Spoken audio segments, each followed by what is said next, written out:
when it comes to migration, migration is not like an easy thing. It's just like a click of a button, and then you say, wow, everything is there. We're talking about big data. It's like you're moving house. Like last time I explained, I said, we are moving house. You're moving from one house to the next house, and when you are moving, the first thing you have to examine the house. You come in with all your kitchen stuff. You need to look at the size of the kitchen, where you have to put this. You put your knives, your spoon, your this, your that. So that's how it is. You look at your living room. Can my living room accommodate all what I'm bringing in? Can my kitchen accommodate all what I'm bringing in? Can my room, everything, your garage, your stuff. That's how you look at it. It's not like a lot of people have been coming out asking about this migration thing. Why is it like this? I say, no, it is not just easy the way you think. You must, again, look at everything, the infrastructure of the next place you are going. When you go to a new house, you want to make sure that house can accommodate where you are coming from.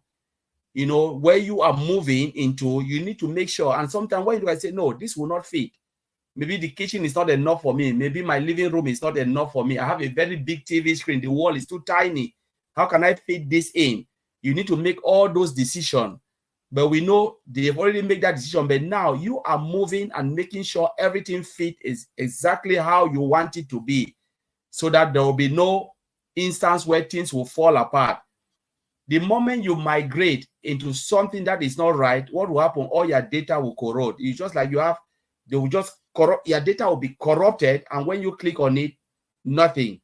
So all of this back end stuff where Red is talking is very important, because back end is more difficult than even front end. The front end always speak to the back end. Like when you have something, you log in, front end is about user interface, UX, user interface.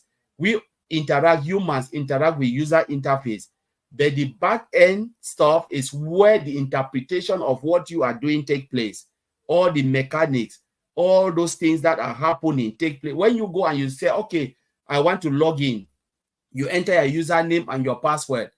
The only thing as a user, you want to see the system return you something, because you already have in mind, if I log in, I want to see the login page. I want to see maybe my OES. But you don't know what is happening. Yours is just to put that information, and the system, is the one to go in, find that information, make sure, all right, Collins Manna is trying to log in. Let me check if Collins Manna is registered in the database. That is the data we are talking about. And if Collins Manna is not existing, it will come back and say, no, record cannot be found. You are not there. Just imagine they hurriedly do what we are thinking. They misplace some of the data, and I've tried to log in. They say, oh, you cannot be found. And I call Red, oh, can you log in? Red say, yes, I'm able to log in. But what is happening with me? I cannot log in. It's because they rush things and they misplace some of the data. The system cannot recognize where my data is, and they cannot log in. It will bring a lot of problem. So what they are doing is make sure they try to do it. It's a complex situation, a process, but they are trying to make sure everything works systematically. And they want to put it in the right place, like a house you build, the room is there, and fit everything accordingly. So if people start to go in, they can get that information, the information they want to get. Like Red said, it is really massive. And we're talking not only about data migration, but we're talking about other enhancement.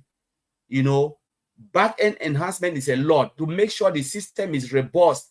When you log in, there is speed, there is fastness, there is everything, because you don't want to move to a new house and then, for instance, Andy want to log in, the system is just, just buffering, just like, oh my God, it's like you sleeping.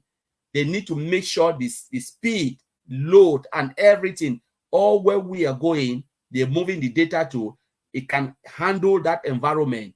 We're talking about connectivity. There's a lot of things.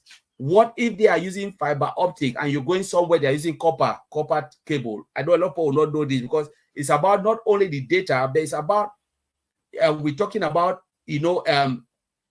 hardware as well.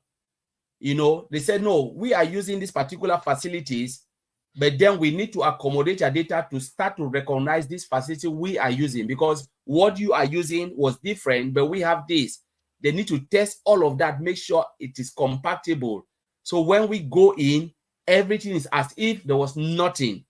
So it is a lot of work, but we know they are getting there, because before they make this move, they already know it is possible. It's something that they've investigated, they've done it behind, they know it is durable. But the only thing we need to exercise as founders and affiliate and those who are coming is patience. Because like Ray said, they don't want to go do something and then all of a sudden the system shut down again. Ash doesn't want that, and they want the system to be up there and even more better than what we are thinking. And that's why he's saying what we will see will be 100 times better than what we have seen.